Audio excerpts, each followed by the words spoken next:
Magandang araw mga idol. Ito po ay matagal na to yung video namin mga idol. Gumala kami sa kanang atbang sa kuan ba kami gin. Nagala kami ron nako ay talagang dati na kaming nagba-vlog matagal na itong vlog namin. Kaso yung naalala ko yung itong video namin mga idol.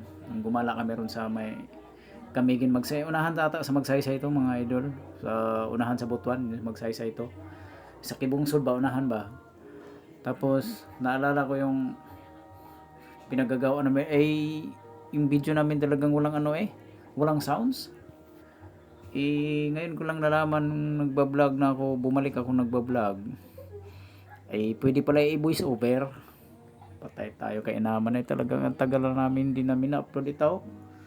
Paano ba ito paggagawin?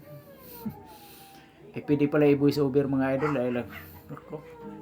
Ang hirap na, ang dami ko nang pinagsasabi dito. Kainaman naman talaga yung talagang hindi pa marunong ay panay lang kami video gaya. Tingnan mo ang ganda ng view diyan mga idol. Tingnan nyo. Ako po. Gusto kong bumalik diyan ay pag babalik ako diyan. Tingnan niyo si Charlie yung misis ko, tingnan niyo mga idol. Kinukuha niya yata yung mga suso at saka hila-hila. Ano ba yung hila-hila sa Tagalog? Ang ganda ng view dyan. Nakaw, kainaman naman talaga. Tingnan niyo. Nahihirapan ako dyan. Ang isip ng buhok ko dyan. Siguro mga 2 taon na ata to ngayon ko lang talaga na-upload nakita ko yung video na to kasayang naman talaga.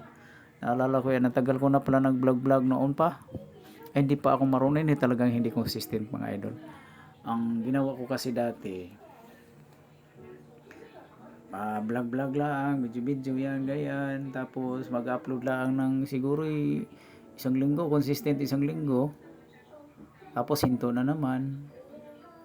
Hanap na naman ng magagandang view. Yun. Maganda pala dito sa vlogging natin mga idol.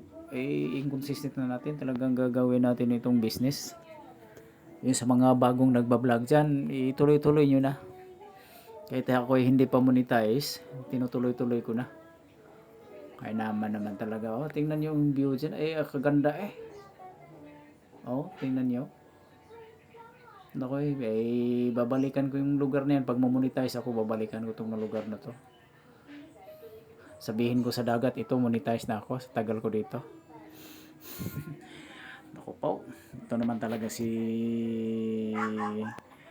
anak ko. Hindi malitok. Batangginyong Bisaya. Ito naman si Batangginyong Bisaya mga idol. Ano bang tawag din? Batangginyong Bisaya. Tapos may Enriquez pa. Nako po. Ganyan na, di ba? Ano ba yung pinagagawa ni Mrs. Dian? Nako, kainaman naman talaga. Sige, tirik-tirik ng araw hindi pala tirik ng araw dyan. Ano ba? May anino siguro mga alas 3, alas 4, alas 5 ata yung oras diyan. Nako, kainaman na kala kayo nagbabarik ano ba yung Nako, ano ba pinagkukuha nito? Alam nyo kasi mga idol, talagang naghihirap ng panahon ngayon sa dami na talagang nagbablog yung mga kilala namin, sa dami na nagbablog kaya naman talaga. Pero makikita naman na sa mga vlogging, mga Facebook, sa mga YouTube, makikita naman talaga kumikita sila, consistent lang sila, swerte nila kasi na pansin sila gaganyan algo at yan mo. Sa ganda ng view diyan. Talagang panatawa kami dyan. Kainaman naman talaga. Ang dami kong pinagsasalita dyan. Ang dami kong pinagkikwento. Siguro kwento lang ako ng kwento dyan. Hindi pa lang regula pa lang boses. Kaya hinanapan ko na ng paraan ngayon. Talagang i-voice over lang pala hindi pa ako marunong magamit ng CapCut dati. O tingnan niyo. Ay kasarap kaganda ng diyaw. Ay, sa mga baguhan talaga mga idol. Naku, sa hirap talaga mag-vlog. Ano ba yung parang kinagat na ako ng lamok. Ano, ay naku. Ay takot ako dyan. Ay ano ko yung pinagkakagat na. Ay naku. O tingnan nyo. Baka nagagat dyan na langgam. Eh, hirap talaga mga idol mag-vlog. O tingnan mo. Parang baliw na ata to eh. Alam mo kasi, yung iba naman na nagbaliw-baliwan eh. Para lang mapansin ni Algo. Asa ngayon naman ay talaga namang si Mita siguro naman sirte-sirte laang. Ay sa ngayon sa dami namang problema, sa dami namang violation, sa daming mga bawal. Sa ngayon, kailangan talaga natin mga idol na consistent ano bang tawag diyan? Nakalimutan ko na isipan ko dati. Okay. May mga kasamahan kami diyan. Mga nagba-vlog na rin ngayon. Mga Pilafil family. Kasama naman. Tanong niyo sa unahan. Oo. Talagang dito ako sa